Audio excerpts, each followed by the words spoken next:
Every year, millions of people travel to Greece's most famous islands, Santorini and Mykonos. However, after traveling to both Santorini and Mykonos, I have come to realize that there are some other way less commercialized islands which are amazingly rich in history and scenery. I have definitely been able to pick out which Greek islands are it and which ones are honestly not worth your time or money. If you're new here, let me really quickly introduce myself. Hi, I'm Katie and this is my husband George. We will be spending the next 3 days on one of Greece's most historic and beautiful Greek islands, exploring hidden cave churches,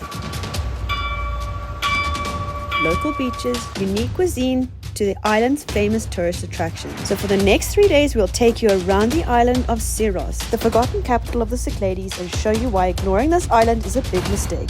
If you find this video helpful, please drop a comment and subscribe, and let's get into the video. Our journey began at the airport in South Africa, where we boarded our plane and got ready to take on our 30-hour travel experience with a 16-hour layover through Qatar. This seemed daunting at first, but since our layover was so long, we were able to book a 4-star hotel for a massively discounted price.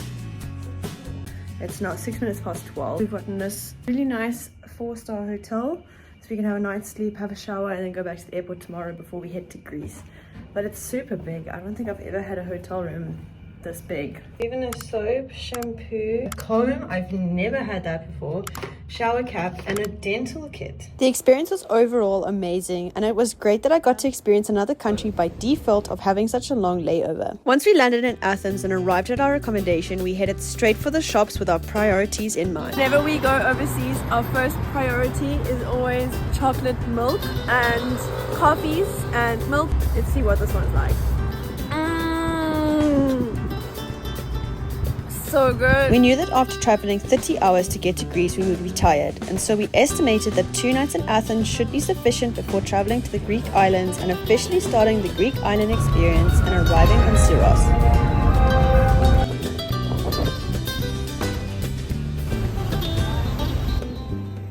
I find the first few hours once you get into the port of an island can be quite overwhelming. Everything gets a bit chaotic as people are trying to get off the ferry and find their way whilst you're trying to do the same. However, after previous experience, I have learned that it is best for me to get off as peacefully as possible, grab a coffee, and then start to find my bearings, like finding the bus stop. Port towns on Greek islands are always going to be busier and more populated as there are always people getting off and onto ferries, so I booked our accommodation intentionally on the quieter side of the island. We did have to walk a little bit extra to get to our accommodation, but this was really not that bad. Now we're on the other side of Syros, and let me show you the room that we've got. It was like a 10-minute walk, super easy. From the bus station. Yeah, we always only realize afterwards that the bus station is always a nearer one to the one that we walked from, but that's something that you literally won't know until you get here. A nice bed, and this is the amazing view that we've got.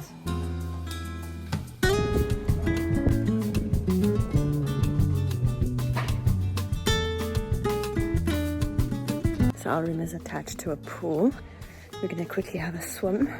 It's super hot, but we're really looking forward to a nice swim. So we've just got the pool here, and then we've got the sea behind that.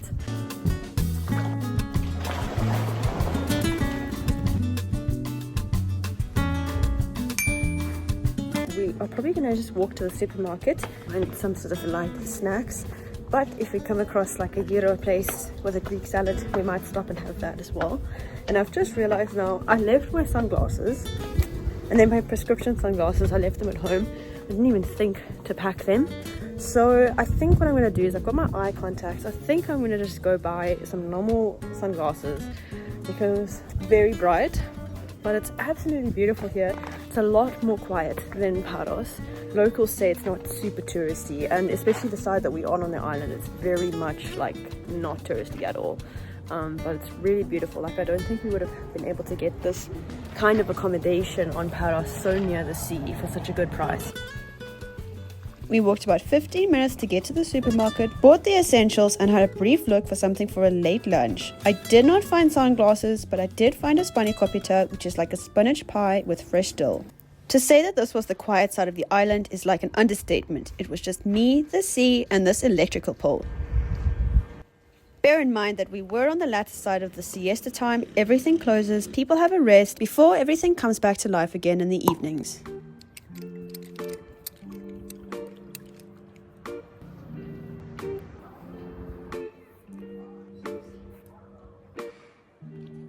seeing as when you're in Greece, let's do 15,000 steps. Currently, 10,000. Could go do a run. So I think I'm going to probably average about maybe 18,000 to 20,000 steps today. Actually, maybe it could be even more because we're going to go walk for dinner afterwards.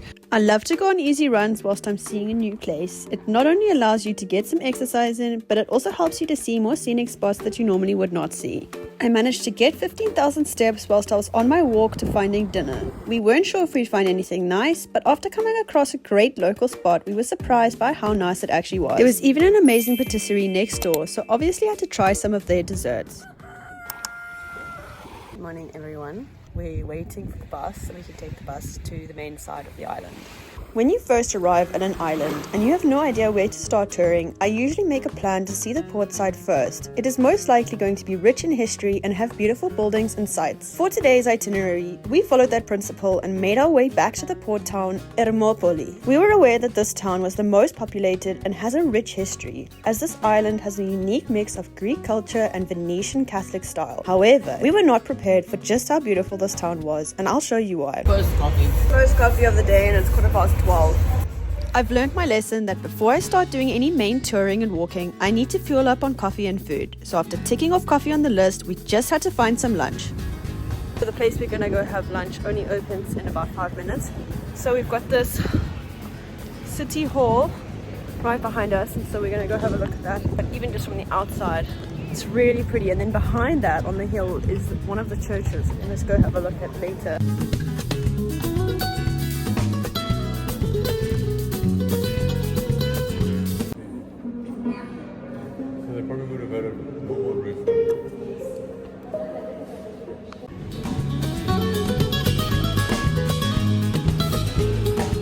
At this point, we're just trying to get to the church at the top, or one of them. I think there's two, but we don't really know where we're going. We're just sort of pottering around, trying to just see what we can see. George, I think we're on the right track. Let me show you.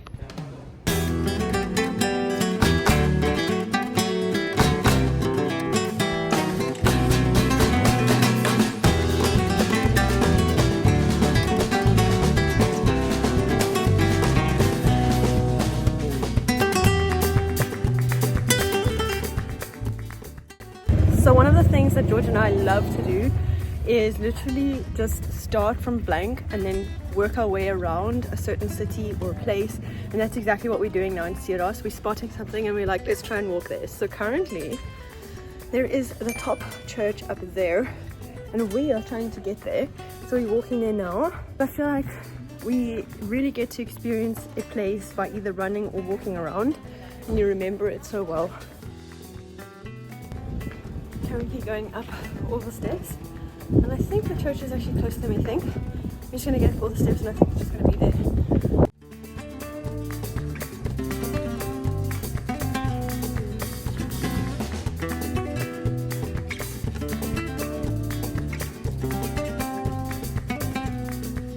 This view is just amazing from up here, but you can see it's definitely got a different style to a lot of the other Greek islands.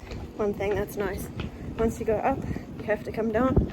It can be more difficult going down. Some people do find it more difficult, but I'd much rather be going down right now than going back up. I love going to sort of these like smaller local places to either get food or coffee, not only because they're slightly less expensive, but also they taste nicer in my opinion, and they're less crowded. Where I'm standing now, I've actually got a good view of the sort of city town hall that we saw earlier and where we've just come from. Walking down was pretty good, slightly slippery but pretty good. My legs are shaking like a rattlesnake though.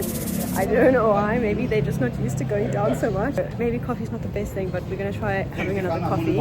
I'm a firm believer that I need a good few cups of coffee in a day just to keep me happy, healthy and sane for everyone else's sake. Learned last year we were just getting a lot of like frappes, which is like the powdered coffee. It's like foamy, whereas this one is, thank you George, it's like an espresso with ice. Milk, espresso and ice, so it's like cold and it's not like watered down and the ice hasn't melted. So I've got the remainder of the coffee flavor with the ice. Maybe the strangest people, but I love drinking milk. I know that is super controversial. Some people either love drinking milk or they really don't. but I love just adding and then still getting that flavor.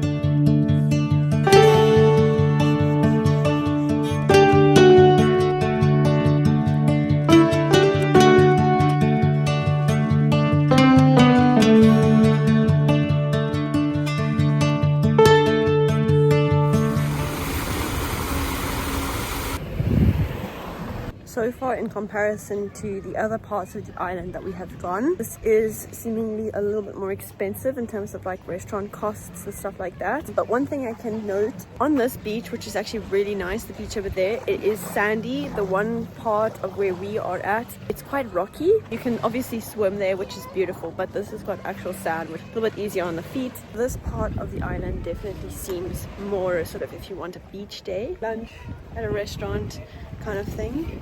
It was only later that we realized that although this spot looked like a great place to spend the day, there was a much nicer spot on the island with the most beautiful place to swim, which I'll show you. We just first had to wait for the bus, and whilst waiting we had some lunch. We're on some sort of non-road going to, I think it's like a local place. We've seen it on Google Maps, so seeing where it takes us.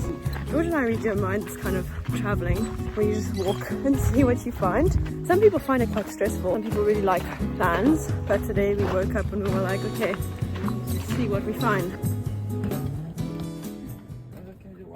So it actually is open. We're the only people here. Everything's handwritten. After lunch, we had a little bit of time left before the next bus, so we walked around before taking the bus to the next location, which was hands down one of the best locations on the island. So we've just taken now the bus, and now we're at Galissas, and then we're gonna see about either taking a boat or walking. I think it's about an hour walk to what they call the Church of Agios Stefano, which is sort of in the middle of nowhere. This little church that's sort of dug out of a cliff. But let me show you the beach so far. I know it doesn't look like much at first, but once you get to the end of this walkway, it is such a beautiful sight.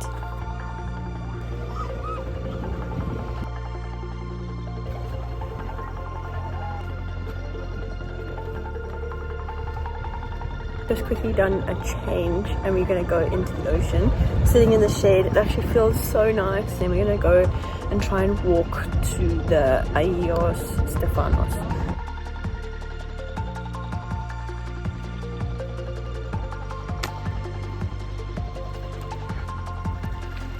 You feel refreshed now? We are starting the trek to Agios Stefano. It says on Google it's about 57 minutes of walking there. Some people say it is quite difficult, so I will let you know how it goes. But everyone says who's been there, they all say it's worth it. Yo, this is straight up.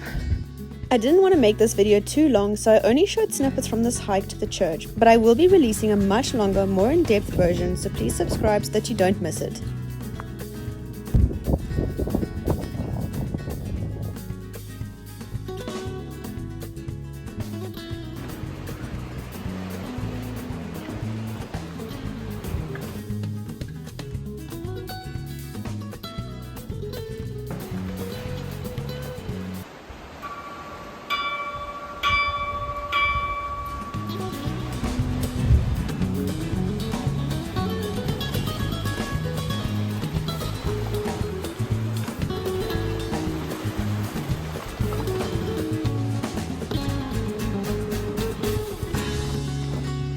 We're back down. We did do some running on the way back down, but literally 1 hour and 58 minutes.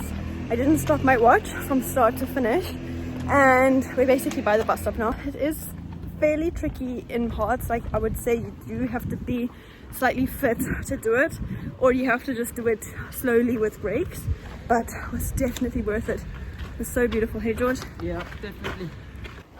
We had a quiet final evening and went back to the same place for dinner as the first. Looking back on this island, there was something just magical about it. It was unique and authentic, and it had something for everyone. I found the locals were extremely kind and generous and were always willing to help if you needed it. We didn't even scratch the surface of how many hidden places there are to see, so it would definitely be one island I would go back to in a heartbeat.